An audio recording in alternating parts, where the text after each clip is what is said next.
د طالبانو ویان ذبیح الله مجاهد تیر 20 کاله چیرته پټ و. تازه ذبیح الله مجاهد د خپل ژوند او کار په اړه څه ویلي دي، څنګه یې د حکومت تر کنټرول لاندې د طالبانو لپاره کار کاوه، نور جزئیات په ویډیو کې وګورئ او چینل سبسکرایب کړئ. السلام علیکم لیدونکو، ستړي مشئ. ذبیح الله مجاهد وایي ټوله موده په کابل کې و. ذبیح الله مجاهد ویلي دي په تیرو نږدې 12 لسیزو کې د طالبانو ویندویي له کابل څخه کوله.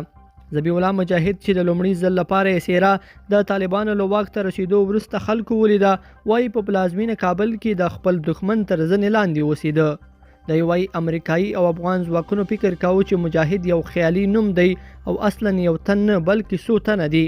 د پاکستان ایکسپریس ټریبیون ورځپاڼې ته په مرکه کې همداراز وویل، زه څو وارې د دوی له چاپو روغ ووتم. دوی کلک باور درلود چې ذبیح الله مجاهد یو جعلي نوم دی او وجود نه لري.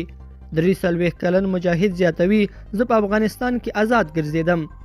فکر کوم چې دې تصور چې مجاهد اسې خیالي نوم دی زما سره ډېره مرسته کړې وه.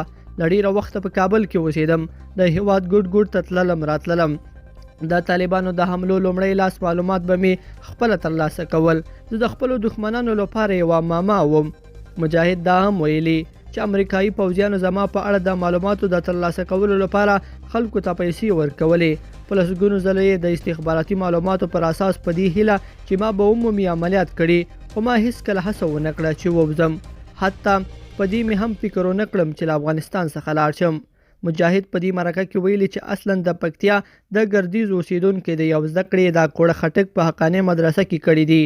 د طالبانو د کابینې یو شمېر نور وزیران لکه سراج الدین حقانی، نجیب الله حقانی، ملا عبداللطیف منصور او ملا عبدالباقي حقانی هم د مولانا سمیع الحق په حقانی مدرسه کې زده کړې کړي دي.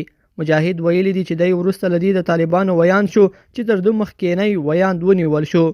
دی وایي چې د طالبانو مؤسس ملا محمد عمر اخوند نه دی لیدلی، خو د طالبانو دوه نور مشران ملا اختر محمد منصور چې د پاکستان په بلوچستان ایالت کې ووژل شو او ملا هیبت الله اخوندزاده یې له نږدې څخه لیدلی دي.